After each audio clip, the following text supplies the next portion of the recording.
Insanity. Going away on Monday. I got surgery booked on the 1st. I'm freaking out, TK. Freaking out. Too much going on. I went from like having literally nothing going on to Bazookaville. Boom. Crazy. It's good. It's good. I got to get used to this pace again. I guess this is what it would be like doing the show alone.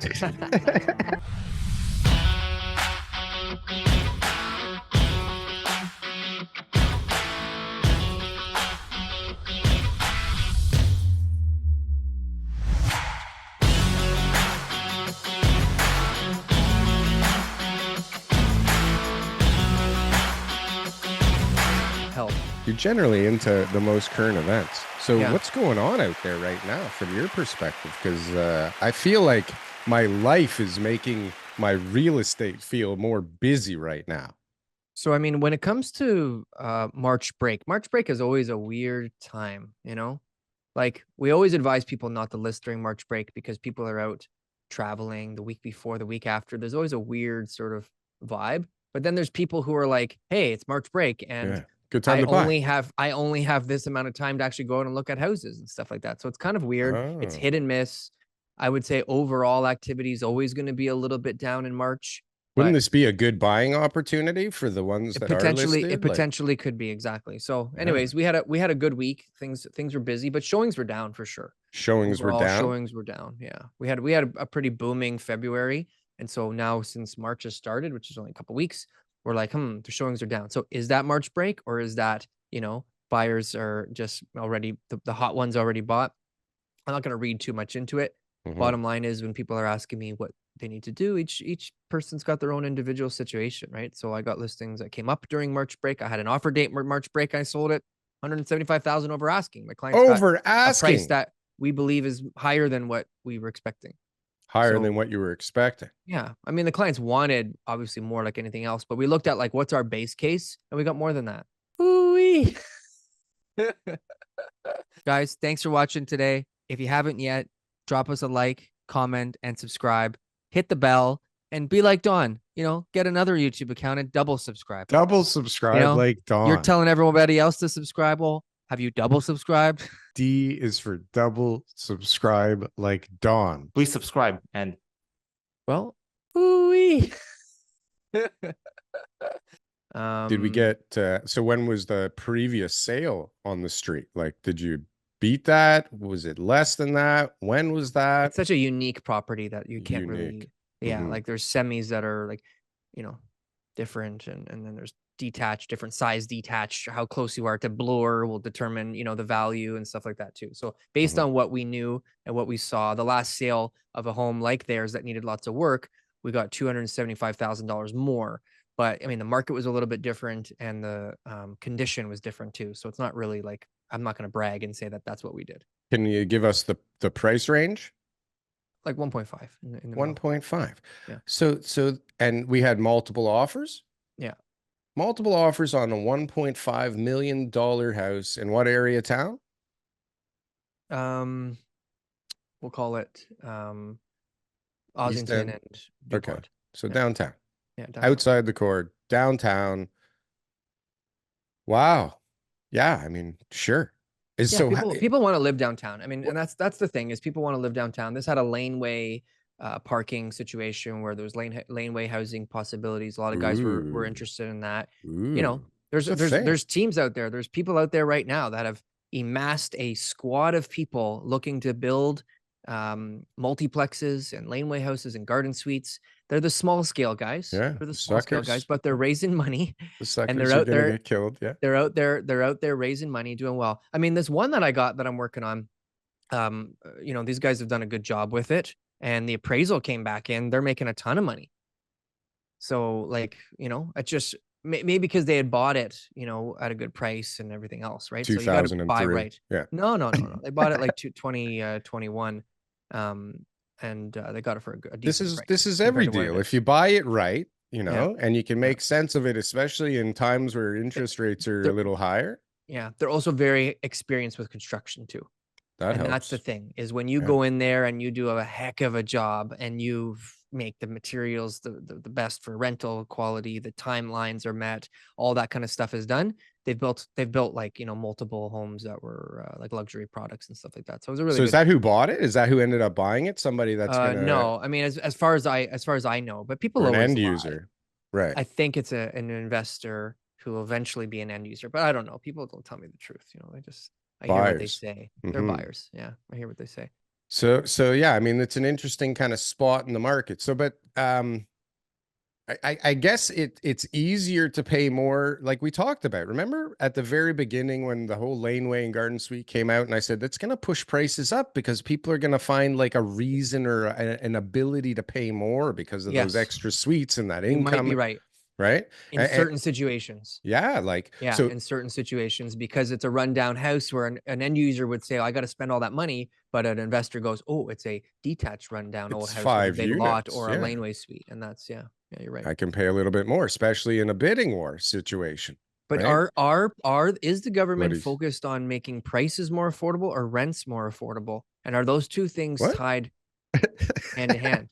Are Right? they doing either of them at all? I'm just Are you saying though, but serious? like think about it, right? Like, are they really concerned about the, you know, People? independent landlord? Are they really concerned that the person whose life savings is in their home is going to be protected? Or are they trying to put um, the market in a position where people who are, you know, renters are going to have more options to be able to find housing? And Um, can those two things exist? Can we have pressure on prices continue upwards, but downward pressure on rents through yeah, the creation of more units, tons of more units. right? So But each unit, so but now each property but they has can't five be units. luxury units. They No, I can't know, but be expensive each units. property This has is the five fuck up. units. And Yeah. so, you know, your theory, I'm just trying to, you know, just I'm asking you, is if every property now becomes more units, yes, prices go up because you can do more with them. Land goes up first. Yeah. Land goes up, values go up. Everyone's like, I'm getting rich because I own real estate. Fantastic. Fees But go up. do rents go down? Do rents go down? Yeah. It depends.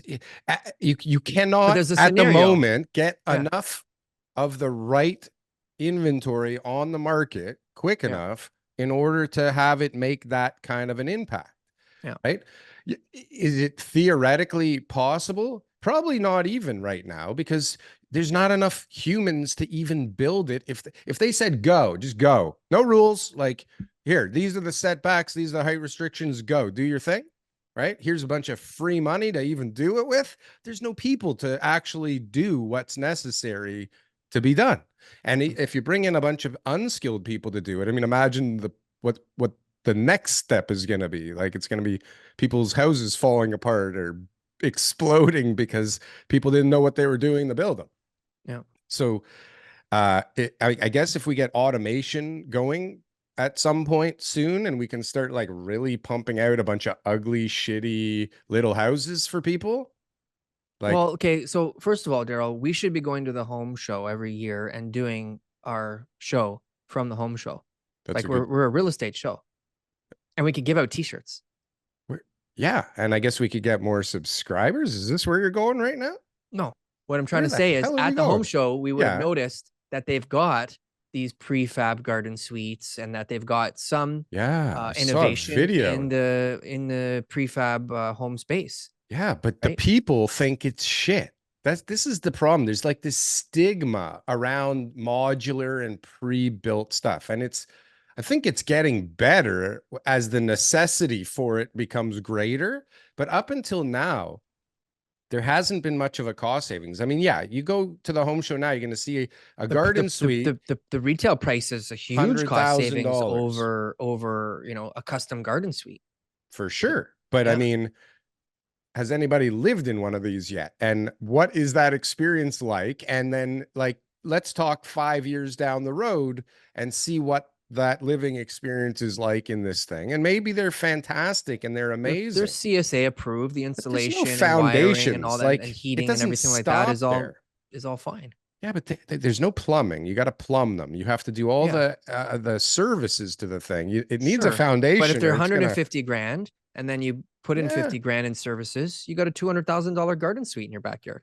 Yeah, and then when you wake up and realize that 50,000 isn't enough for that, right? Because you need a foundation, which is going to be They're on it, slab. They're on slab. Slab. So then Yeah. you need a new one every couple of years. When the slab shifts and No, cracks, you got to crane it up, no, fix you the don't. slab, put it back down. Listen, you know what I'm gonna do? I'm gonna This is build a shit. shed first. All right. First, I'll build a shed, and Yeah. then I'll work on my garden suite. No, but I've been talking about the garden suite. I just can't make sense of the numbers yet. no, but seriously, think about it. If somebody gets a big piece of land and you really get these 3D printers going and the technology is like really there, it's just, I don't know why anybody isn't doing it, but you can have lots of cheap foundations somehow done and you can like 3D print the whole thing or Yeah. have some kind of automation plus 3D printing and these things get Assemble done. But that. then Yeah. guess what? That's all robots doing the work. And then the people don't have jobs to pay for these shitty, cheap houses that we're pumping out, right? Well, It's like, people don't want to do those type of jobs. So, anyways, so speaking about jobs, we got and a no guest today. jobs. Yeah. We got I'm a guest today. excited. All right. And So we're gonna what hear great today. timing, right? We're gonna hear today from our guest. Let's bring Yeah, him he's on. here right now. Let's bring him on the show. What great timing to talk about bankruptcies and receiverships. One of my favorite topics. Let's see what they TK. got going on here. I think there's some people out there right now who are struggling to pay their bills. So Did you see the we can all carbon talk about it. tax on your gas bill? Have you noticed? Did you see your last Enbridge bill or whoever is there anybody No. other than Enbridge? Is there somebody other than Enbridge? I don't know if there is anybody. Maybe there is. But did you see how much they're charging on this carbon tax? Carbon tax ain't It's cheap. crazy. I got a $224 gas bill and $22 of it was for the gas. 22 bucks for the gas. The rest was like delivery, client fee, carbon tax. HST is on top of a carbon tax. It's insanity. Patrick, how are you? I'm all right. How are you? Good, so good. Far, so good. It's early. Yeah, loud and clear. You can hear us okay? It's all good? I can hear you fine. Awesome. Perfect. Awesome. Can you hear me? We're hear you great. hearing you loud and clear. Thanks for joining us today. My pleasure. We did a little bit of a preamble here in the beginning, just sort of some banter back and forth talking about some of the market stuff. And so we haven't really introduced you yet. Give an introduction, who you are and the company that you work for. I'm a licensed insolvency trustee with Rusneck and Associates. I've been a trustee since 1996, and the firm has been operating since 1991. In large part, it's been a consumer practice, bankruptcies and proposals, with some corporate work throughout the years. But mostly consumer debtors, individuals who find themselves through some fault of their own, and sometimes no fault of their own, in circumstances they simply can't emerge from without the assistance of making some kind of proposal or bankruptcy. Obviously, the last resort is a bankruptcy, when there's no reasonable prospect of putting forth some kind of settlement offer. But it's not always the case. In fact, consumer proposals have been sort of leading the way for probably the last 20 years, increasing in numbers from their inception, which was 1992. So most people want to avail themselves of that option, but it's not always a viable option. Interesting, 1992, right? So obviously there was a major, financial recession in the early 90s that we were all dealing with. Obviously, I was very young at the time, but I hear the stories and I know some of the situations. We had something similar. I mean, 2020. How was your guys' business affected?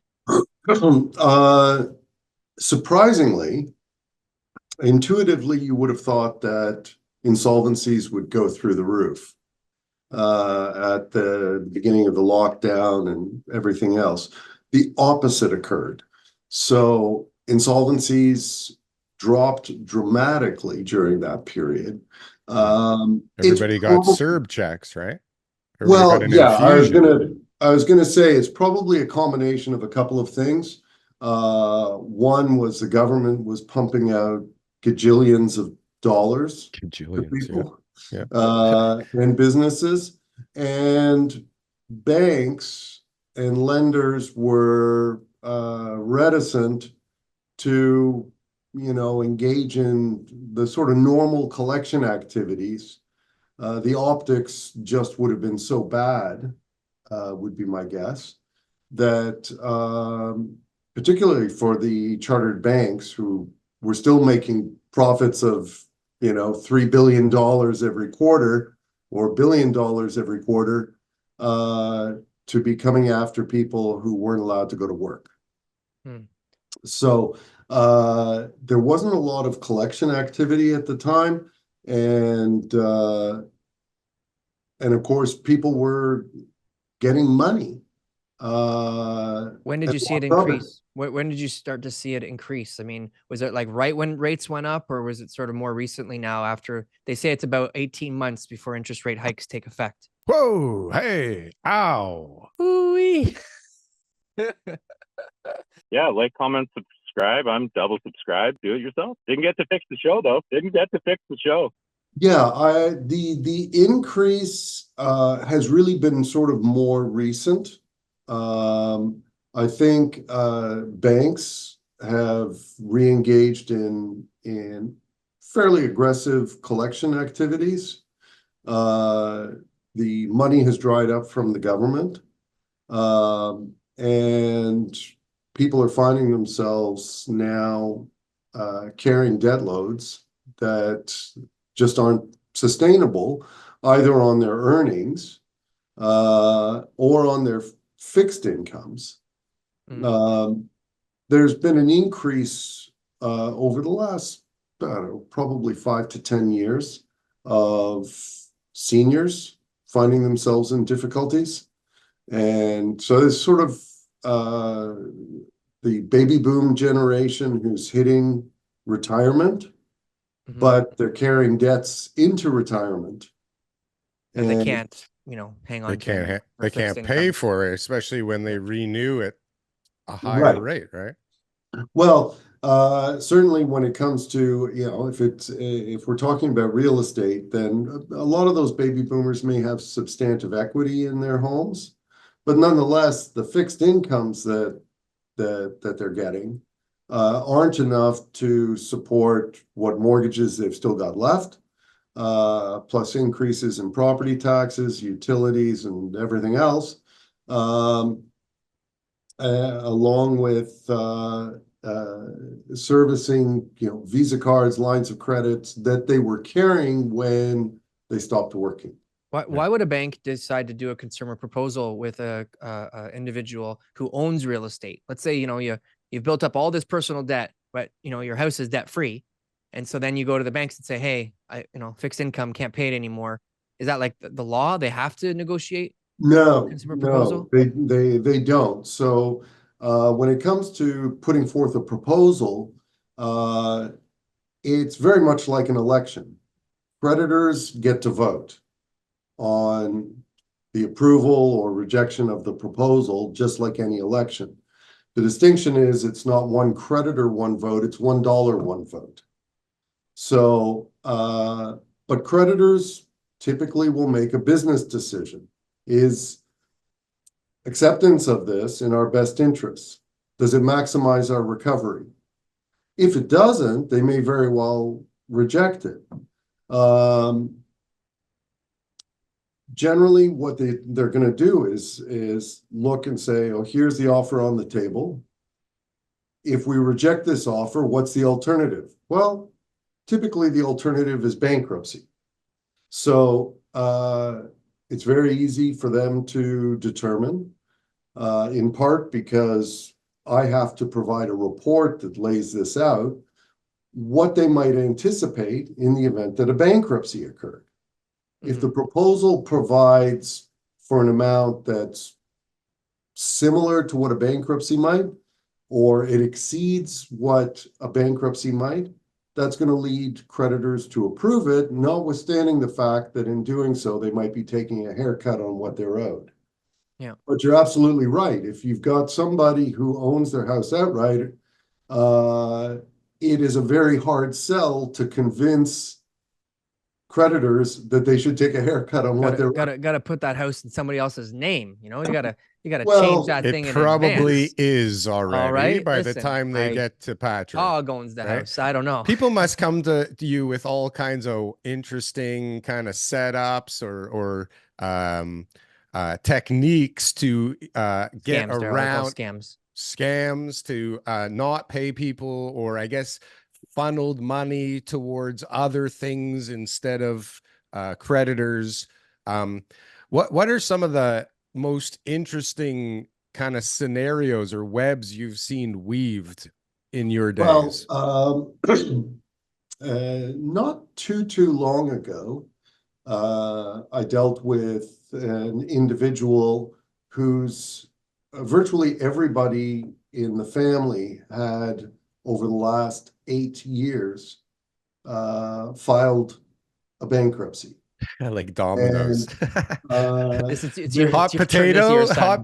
Just take one for the team. All right. So, but there had been a bit of a shell game with real property, with real estate, and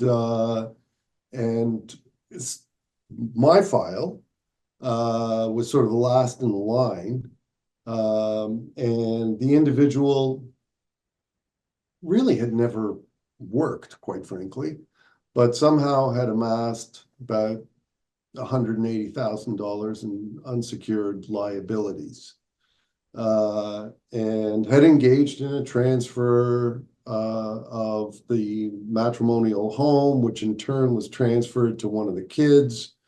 And so we don't always know about these things, because individuals who make a bankruptcy or a proposal sign a sworn statement of their financial situation, which includes a number of questions as it relates to the disposition or transfer of real property. Have you recently given your children a piece gift of real property, a gift Well, in excess of 50,000? Indeed, it's within 5 years. Mhm. So this transfer arose. We investigated it.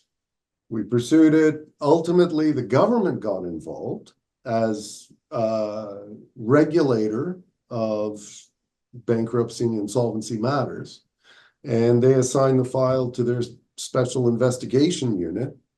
And from that, they will determine whether somebody should have any charges placed against them. Sometimes when you've got somebody who hasn't worked or only ever worked part-time, but somehow amassed, a couple of $100,000 in unsecured liabilities, it's often based on false letters of employment,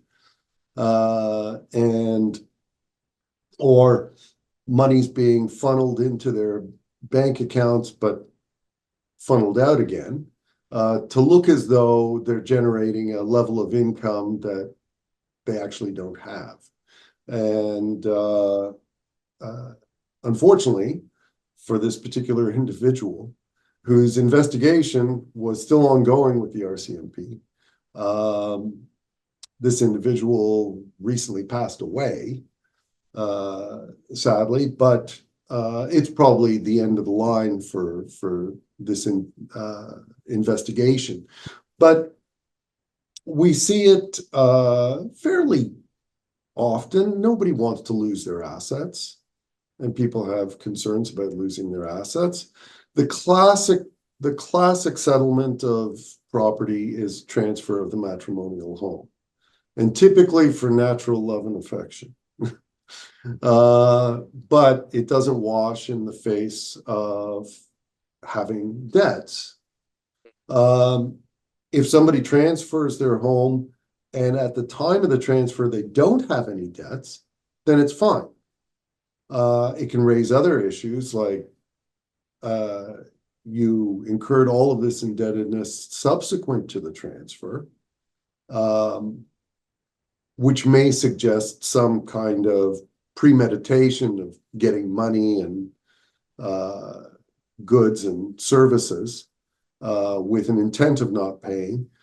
But the transfer itself is valid because the creditors ultimately aren't out anything. That's really the logic. The name of the game, and then like my uncles taught me this, and everybody like, you know, who I know who's got experience is, you know, get the house in your wife's name, do your business, and then go and take on all the risks and all the kind of stuff that you want to. That way, you know, you always protect that matrimonial home. It's the right advice. I've seen it over and over again. I know examples. My uncle, you know, I think it was like, I don't know what it was, in the 80s or something like that, explained to me how he had a lot of bad business debts, maybe even in the 70s.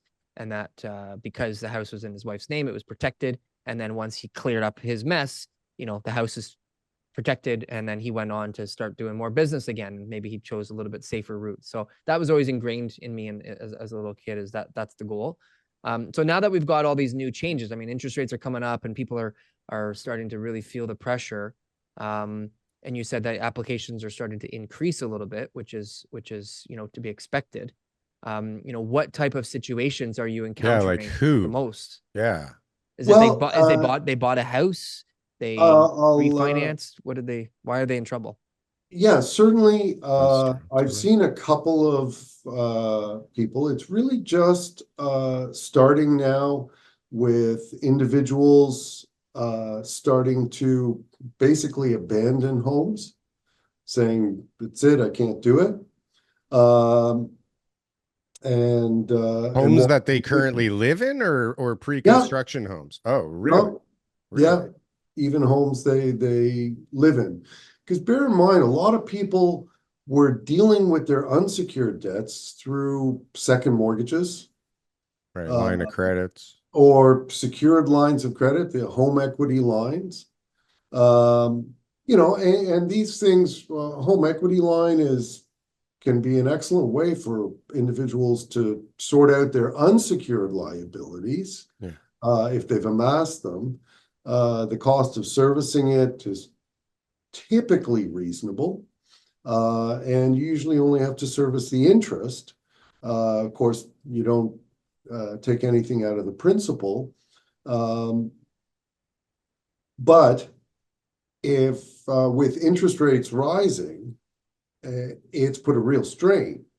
And I think if people are anticipating that interest rates are going to drop back to, you know, a quarter point, at least at the Bank of Canada rate, that's wishful thinking. History would suggest that's not likely to occur.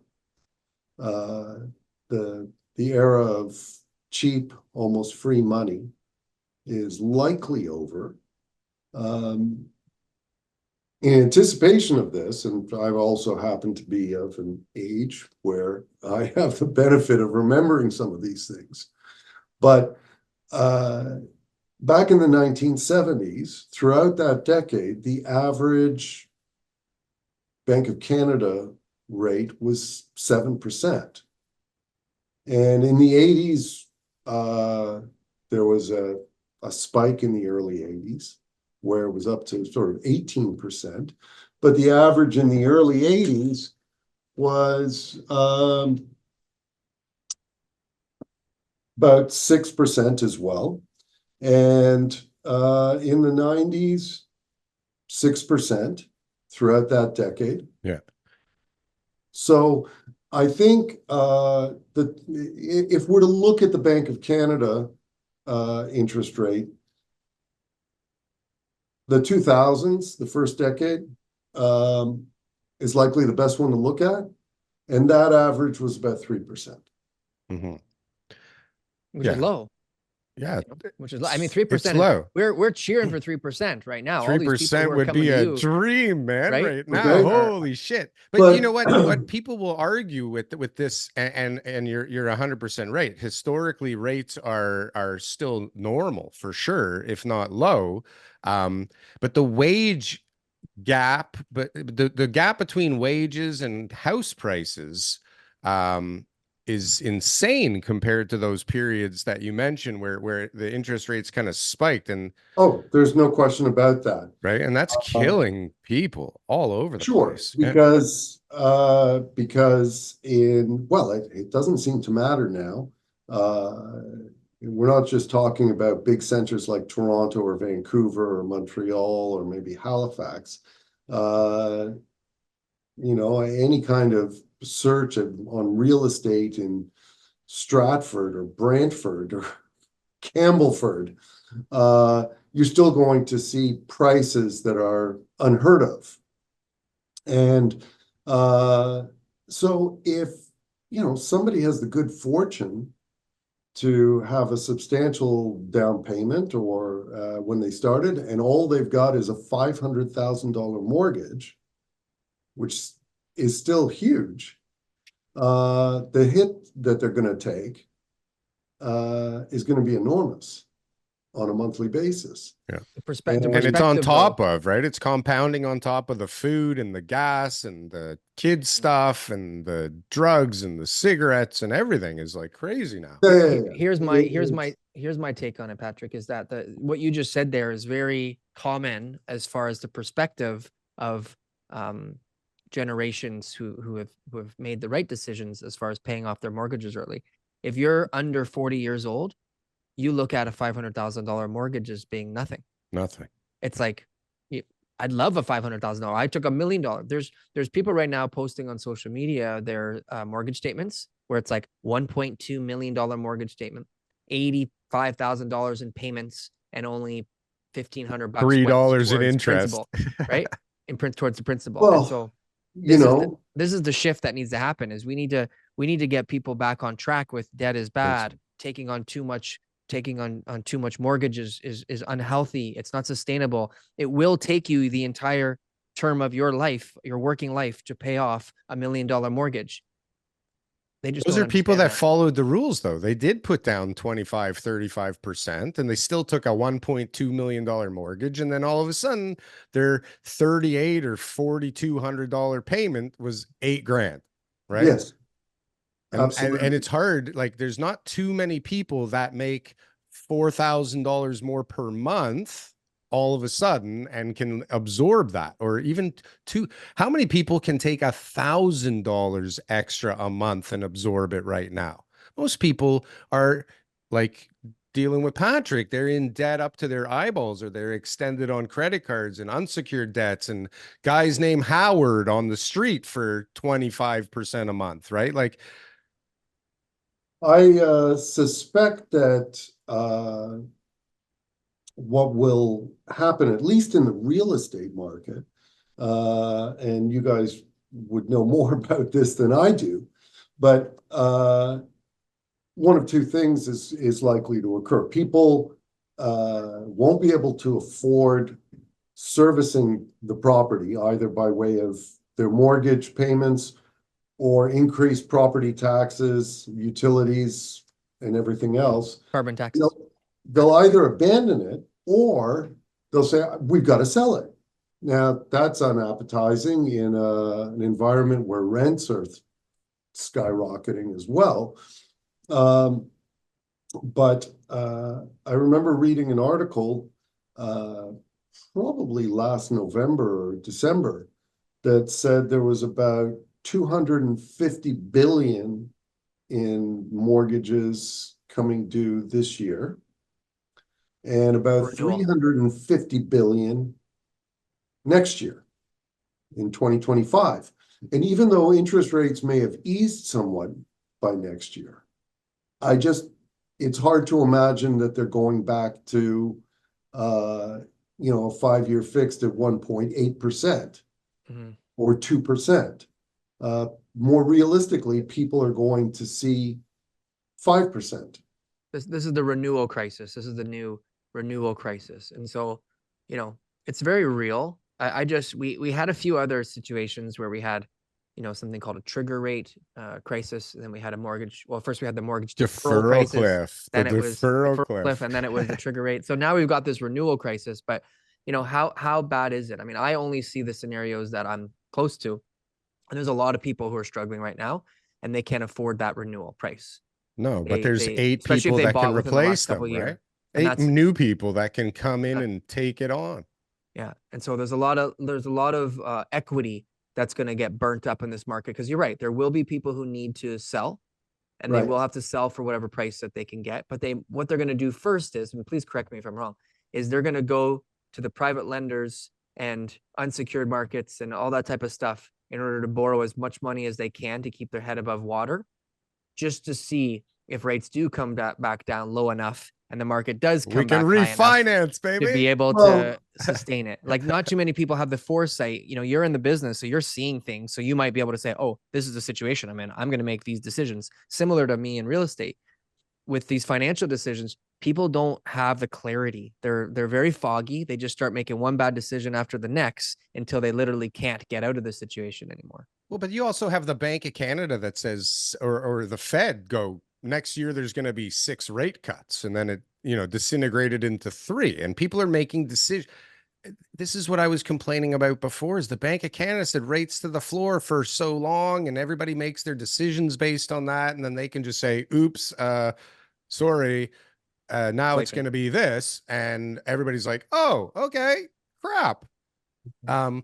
Well, to cut the bank some slack, I don't think the bank, either the Fed in the US or the Bank of Canada, anticipated the surge in prices and inflation arising out of the pandemic.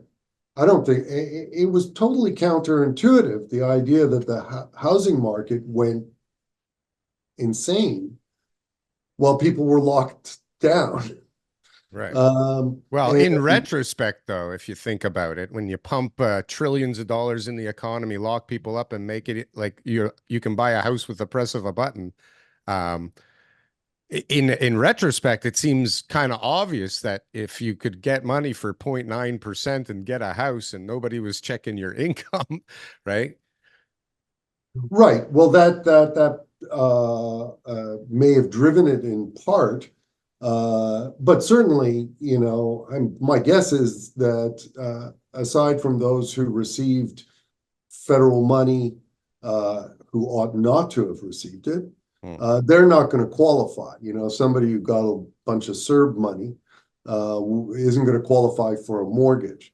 But nonetheless, property values went through the roof during a time when the world was in sort of economic, certainly uncertainty at best, and chaos at worst. What about the CEBA loans? Are the people coming to you right now because they took the 60 grand from the government and they can't pay it back to get the $20,000 relief? Yeah, it's funny you should mention it. As I said off the top, my practice has largely been consumer for the better part of my career. Over the last few months, probably about half of it, or close to half of it, has been corporate. Now, that's a big shift. That's a quick shift. Yeah, most of the corporate files are really sort of sole proprietorships in disguise. Small businesses who are like, hey, I got a couple employees making over 20 grand a year. I'm a corporation. Sure. No, not even that. They're just a need that kind of corporation. money. It can be a truck driver who doesn't actually even own the tractor or the trailer, just provides the AZ license and drives someone else's truck, but has an incorporation to receive payment, right? And took the 60 grand when it was available, but now is in no position to repay it. Or somebody who's got a consulting business, an IT consulting business, that kind of thing. Doesn't really have any assets, doesn't necessarily have any employees or anything else. And the government can't go after them for anything. It's just like, hey, let's just make this go away, and I'll open up a new corporation and continue to do business as usual. Right. And That's those are great people to give the money to. I mean, like, it just right? makes so sense that the government would just say, sure, no problem.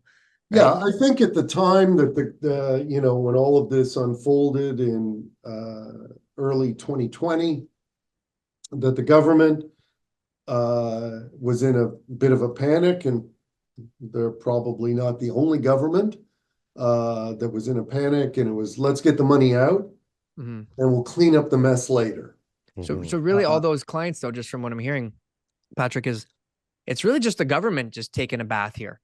Like, it's not like it's these businesses who are employing 20 people, and then because they can't make this SEBA loan repayment, they're going to be forced to close the doors and their employees all have to go. Like, most of them are just going to be like, yeah, just Patrick, fill out this paperwork for me. I got nothing. This corporation's got nothing. Make this go away. Are you a real estate agent and you're looking to make a change anywhere in Ontario? Guess what? We're hiring. Franklin & Associates, #1 team in the GTA for all RE/MAX teams, #1 team for all teams from all companies for number of units sold throughout Toronto. So if you're looking to make a change, best decision I ever made was to join Franklin & Associates. Go to jointeamleo.com and we can set up a call. Right. So, and if the corporations go bankrupt, that's it. The corporation ceases to function. Yeah. That can mean people out of work, for sure. Certainly means the government isn't collecting it.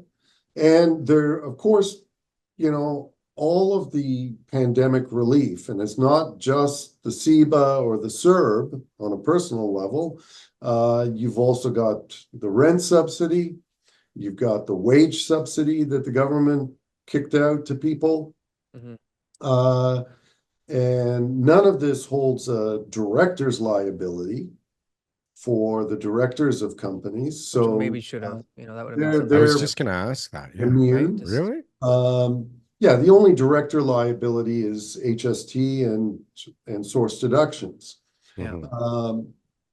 So all of this pandemic relief is just sort of washed away. And the SEBA was, I think, a total of $39 billion. So at 60 grand a pop, you know, it's inconceivable for the government to assign the resources to try and recover all of this. We could have sent that money to Ukraine. Like, what the hell are they thinking? Yeah. Changes topic. So you're right. The government's going to be eating a lot of this, but I heard 25%. 25% of them didn't pay it back. The trickle down is that you and me and everyone else is going to be. We're the one paying for it. Yeah. Right? Yeah. Somehow all of that money will ultimately have to be covered. Not necessarily through increased taxes, hopefully not. Hopefully increased productivity and increased economic activity over time, and some good management. How do you feel about their increased economic activity strategy? Like, just bring in more people and they'll work harder. Well, you know, you've got life experience here. You know, in the past, where have you seen this before? That's got lots of problems as well. Some are social, some are infrastructure. You know, sadly, government seems to have a long history of ineffectual and poor planning. So I need only look at Liberty Village in Toronto with oodles of condos that went up and not the infrastructure to service the area. So transportation is pathetic. There were no schools. They didn't plan that neighborhood properly. So you may recall, you're not old, you may recall stories of people waiting for an hour to get on a streetcar on King Street to get downtown. Some said, oh, I'll just catch the GO train to Union instead. So it requires a lot of planning to bring people in. and ensure that they can function. Housing is now a crisis and a problem. I don't know what the remedy to that is. Building a whole lot of new single-family dwellings north of Whitby and Pickering and Ajax and Brampton, I don't think is the answer. Certainly when you don't have the infrastructure to move people around. I've had the good fortune of having visited a fair number of European cities. They got much deeper history, but the density is much greater in those European cities. And the transportation infrastructure is a whole lot better almost anywhere than it is in Toronto. So yeah, we need more people to grow the economy, but at the same time, we got a big burden on taxpayers to put in place the housing and the infrastructure to support those people. Yeah. I don't think we're there. And we're not doing it because when I'm driving and getting off the highway, you know, it used to just be like, you know, the, you know, sketchy Canadian guys there collecting money, you know, but now you're getting people from all different types of cultures who are new to Canada. And they're like, oh, you just stand at the highway exit and, you know, you're going to make more money there than you will at Tim Hortons, right? By a mile. Yeah. And so, you know, it's kind of like, obviously the government's not doing enough, but then the other side of that is the refugee support payments. I got a question for you now after this, but the refugee support payments, the more children you have, the more you get. And so a lot of these people, when they come here, it's just like, okay, let's pump out more children because they're going to continue to support us more and more and more, which again, each situation's different, but you know, that seems like that's going to be a bill that the government's going to be paying for a long time. Are you seeing consumer proposals and bankruptcies? I mean, when someone's new to Canada and they've amassed the debt, are you seeing more of that now? People who are not necessarily, but there's no question that I think certainly people who come to Canada from developing countries where you don't have the same kind of banking infrastructure and credit infrastructure that you have here, creates certain problems, not necessarily problems with individuals who take advantage of the system, because after all, it sort of takes two to tango. Banks, lenders have to lend money and individuals have to take it. And there's no question in my mind anyway that banks and various lenders have been granting money to individuals who they ought not to have. Oh, for sure. Yeah, that's happening a ton, TK. There's a lot of people coming in here abusing those systems. They're not going to a guy named Patrick Bloomfield. Okay. They're going to a guy with a very different name than him to help them out if they're going anywhere at all. But you go to a sporting event, you can leave that place with a new credit card with $1,000 limit or a $500 limit. And if you like, your dog can get a credit card these days. It's not hard to get a credit card. So if you just go around and get a few credit cards and abuse those a little bit, like it's not hard to do these days. And I mean, some places are just giving out unsecured line of credits to people that are coming in with fake paperwork saying, you know, that it's got to be a real clusterfuck because people don't have normal ways to make money here. There's not enough jobs for people to make the kind of money they want or need to make quickly. So they're coming up with other things like stealing cars and all these scams in the banks and like insider. I have a partner who like, there definitely some guy inside the bank helped some guy outside the bank embezzle a bunch of money. Okay. And they weren't like local Toronto guys. And I have nothing against immigration and immigrants, but like the screening process is abysmal. We're bringing in anybody and everybody, and we're not, like you're saying, there's no infrastructure, there's no services, there's no support for them other than to put them in a shitty motel or some hotel and continuously give them money. And who wouldn't abuse this system? Honestly, like if you can live in a hotel for free and get food and get checks, like this sounds pretty Having good to babies. me. I'm going if I have a chance.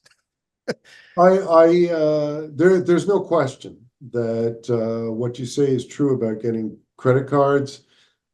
You know, there are some credit card companies where seemingly all you need is a pulse, and you get one, regardless of your circumstance. Now, all of this long before you gentlemen entered your professional lives. A lot of this all started with deregulation back in the 1980s during the Reagan, Thatcher, Mulrooney years. And that's when the proliferation of and the notion of unsecured lines of credit and all this linking of credit cards, you know, with a MasterCard that also is your gas card and Canadian Tire card and all of those kinds of things. I mean, the first one I remember was the GM TD Visa. Okay. And I remember dealing with a young woman back in the early 90s, maybe the mid 90s, who was a cashier at a Green Pea parking lot. And she had an unsecured line of credit from Canada Trust, as it was then. Canada Trust. Of $10,000. Wow. And it's a lot of money back then. Well, we're talking, you know, 93, 94, something like that. But her job, she was a cashier at a Green Pea parking lot. Yeah. Right. So she took people's money and gave them a ticket to put in their dashboard. She couldn't have been making more than $8 an hour at the time. And their Canada Trust gave her a $10,000 line of credit. And from my perspective, it was utter madness. I had one of those Canadian Tire cards that you're talking about. And I'll tell you, back when I was in high school, I started my first business with cash advances from that credit card. Sure. I had a $350 limit on this card.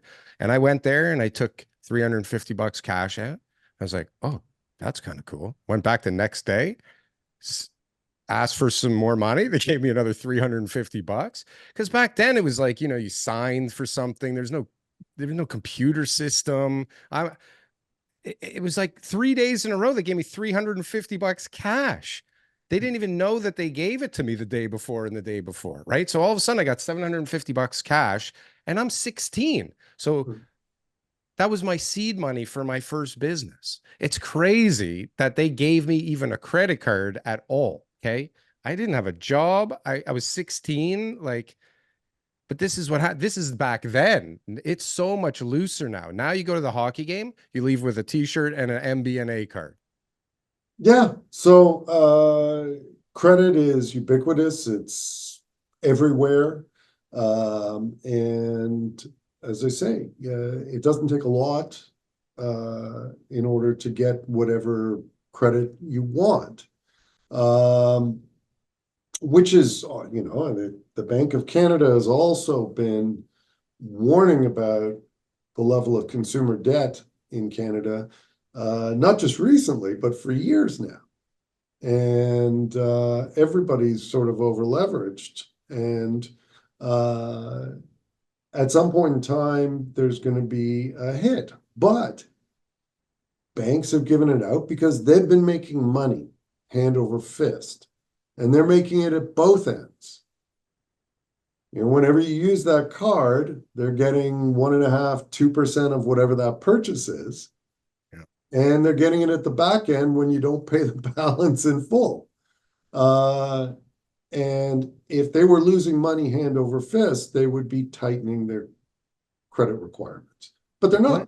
One question I have, just lots of money. just to go back on something that you had mentioned. You said before, during the 2020 years, the banks weren't really acting on some of the people's bad debts.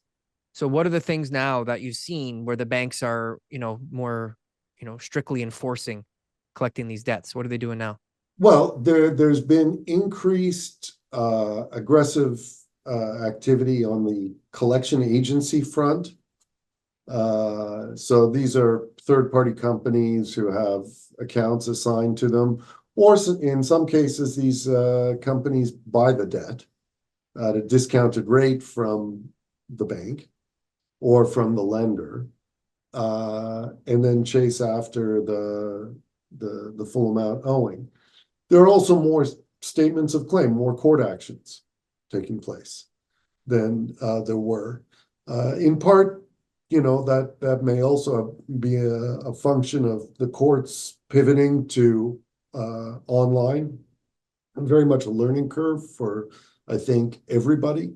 The courts, lawyers, trustees, all of my court stuff is now on Zoom. When it used to, the last time I was in court was 2019 now, physically in court. Yeah, I feel like bankruptcy court is definitely one of those courts that they can do online. Yeah, Right? by and large, if there are matters that are going to be what they call long matters, maybe an hour or more, they'll typically do it in person. But they're not interrogating any witnesses. It's just submitting information. And so you read the report. That's the case. And debtors and individuals can be sworn in online, just the same way they can be sworn in a physical court. But I think, the optics would have been very bad to see, Royal Bank, TD, BMO, CIBC, start come after filing people those statements barrels blasting. Yeah. While people were locked down. And while they're making record profits. And they were making the same amount of money, right? So what about going to jail?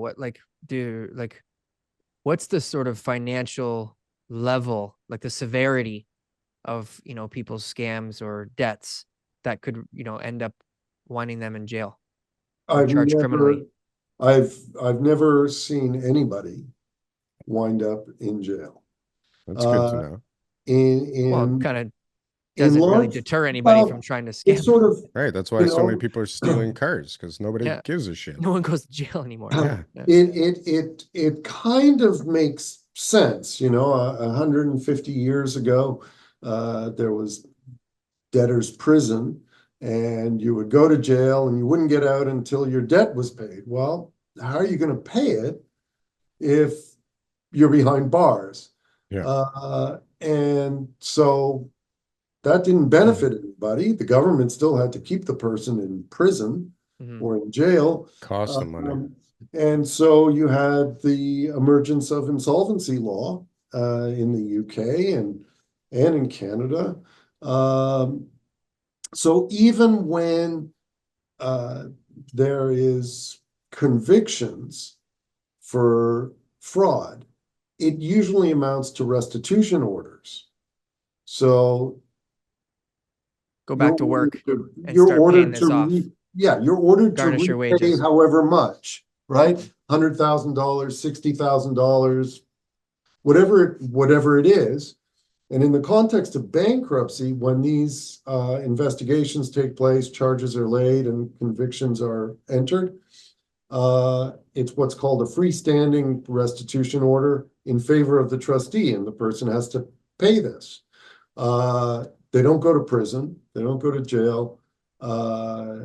They've got a conviction, and it's under a federal statute, typically the Bankruptcy and Insolvency Act. But they have to pay their debt, and the bankruptcy doesn't release them from it. Just the last question here, Patrick. What's the biggest amount of, two questions left. What's the biggest amount of unsecured debt you've ever seen somebody file bankruptcy for, and so that they didn't have to pay it?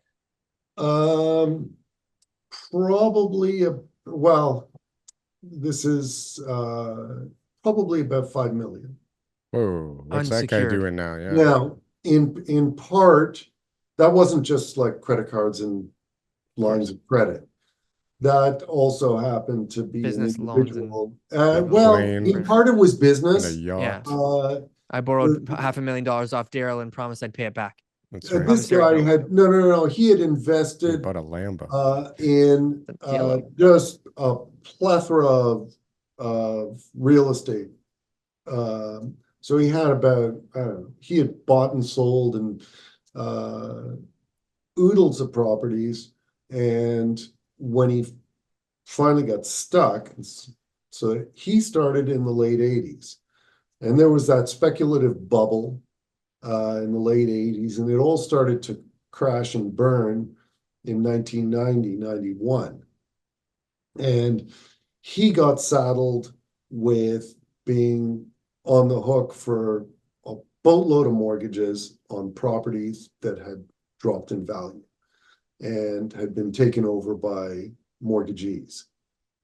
And so he wound up with about 5 million in unsecured liabilities as a result. So it wasn't just like, Visas and MasterCards, although that was part of it. It was just a lot of debt. And back in the early 90s, property values were precipitously dropping, like every month. And the trough was really about 1996 when properties dropped to their bottom and then started to go up again.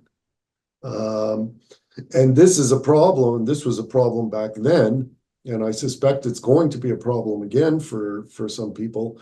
A lot of people were investing their RSPs, TFSAs, this kind of thing in second mortgages, figuring it's dead safe, it's secure, and I'm getting a return of 10% or 12%. Go wrong.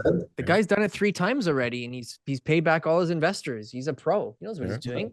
Timmins, Ontario is the new place that everyone's moving to. It's the new Bradford. New Brunswick is just so hold on. boiling out of control. This is a perfect segue to my last question. Are you good, TK? Did you get it all out? Yeah. So I think there's a perfect segue to and it's always interesting to hear what people say, especially if they're not inside the real estate space.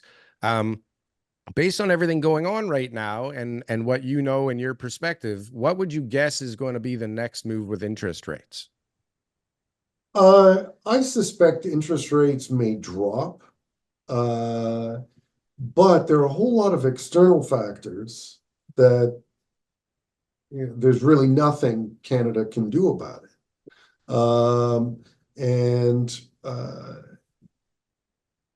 What's going to happen with the war in Ukraine? What's going to happen in the Middle East? What's going to happen in Taiwan? Nobody really knows. There's a lot of uncertainty, and the world's a bit of a shit show at the moment. And society is fractured. So I suspect that interest rates will decrease a bit, but not much, and bear in mind that people often get fixated on the overnight lending rate by the Bank of Canada. Well, that's not what you pay, obviously, right? That's what the bank pays. You pay the bank a whole lot more than that. Yeah. So I don't know what variable rates are right now, probably 6.5 to 7, somewhere in that range. You gentlemen know more than I do. And fixed rates are probably in the high 5s or, 5.5 anyway, 6. Low 6. Okay. So even if the Bank of Canada rate drops back down to 4% or even 3%, the rates that the banks are going to be offering, that, you know, individuals are going to be paying for their mortgages, is still going to be at least 2, maybe still 3 times higher than what they might have been paying in 2019 or 2020. Yeah. Those Right? guys that everybody was so jealous of that had that 1% friggin' loan, those guys are going to be in a lot of trouble in a year Yeah, or two. sure. Right? I bought a $3 And million house. I'm paying almost nothing every month for this thing. And then bam, this is going to be nuts. yeah, and I don't know what's going to happen with housing, whether people get dinged to the extent that they can no longer service the mortgage. It doesn't have to be the mortgage. They might be able to make the mortgage but not pay the property taxes, Sure. or sustain the utilities. So, you know, if there winds up being powers of sale, or people say, I've got to get out of this house and hopefully get out and get some of my equity now, and there winds up being a flood of properties on the market, well, values are going to take a hit, right? And Everybody's sometimes this waiting is for like a that flood. contagion. That's a good soundbite. Everybody's right waiting for that flood, though, and the flood Yeah, just it doesn't can be seem like to there. a- come. Crisis. It's a contagion. Yeah. And people follow, say, oh, I got to get out of my house now. They're starting to drop in value. Yeah.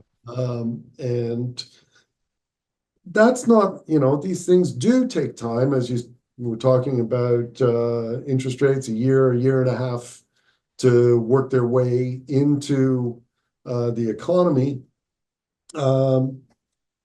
So with the 350 billion that I saw coming due in 2025, as I say, even if those mortgages, or, you know, the Bank of Canada rate is dropped down to 2 to 3%, and I don't really think it's likely to go back to 0.25%. No. But even if it goes back to 2 to 3%, those people are still going to be looking at payments that are going to be double, Yeah. possibly triple what they're paying now. That's so crazy, eh? They thought they were so smart. That's just going to be Well, nuts. Hopefully, but again, the real problem is that people are there to buy those houses. It's not that like people are waiting on the sidelines. Like people need to buy these People need houses. And places to live. TK's talking about $1.5 million houses right now getting bidding wars. Like this is crazy that there's that many people that with today's numbers can make that work. And there's a lineup of them on multiple properties. TK, I think it's time. Patrick, we're at the end of the show, but we appreciate it. Where can people find you? So there's a lot of people struggling out there. How do people contact you? Okay, so they can look us up online at debt-experts.ca. Ingenious name, yeah. And the firm's name is Rusinek and Associates. And we've got a number of offices across the GTA, Brampton, Mississauga, Toronto West, Toronto East. So just look us up online. You'll get all the contact information, and they'll see my smiling face there too. And I'm happy to speak with people. It's not always the case that I'm, you know, or that an insolvency trustee is the right person to help them out. Sometimes there are other alternatives that Real make estate agent. sense. And we discuss all those options with individuals. If our service is right for them, we explain how those options operate, what the responsibilities and obligations are, and then individuals make a decision what's in their best interests. You know, there will always be the limitation of income and expenses. And so that's always got to be factored in. At the moment, people are still managing in many respects, but it becomes a juggle, you know? Yeah. Borrow from Peter to pay Paul. Yeah. So these things are, you know, and eventually you hit a wall where there's just no more money to juggle. Well, if someone's in that situation, Patrick, we definitely think that you're somebody that they should reach out to just to see if you can help them in any way. And a real They estate should agent always- is also another good option too. So individuals should always reach out to a licensed insolvency trustee. Yeah. There are lots of sort of non-regulated businesses out there that hang a sign out their door saying, we arrange proposals, or we're going to restructure your debt, but they have no regulator. be careful. Yeah, be careful. Be careful who you approach. Always talk with a licensed insolvency trustee, regulated and licensed by the federal government. Perfect. So Patrick, we appreciate your time today, and it was very nice chatting with you. it was And, an absolute pleasure. I appreciate it very much. Thank you for the invitation. I really enjoyed it. Okay. Enjoy Awesome. the rest of your weekend. Okay, I'm going to do my best. You as well, gentlemen. Okay. Thanks, Take Patrick. care. Thanks a Thanks lot. so much. Please subscribe and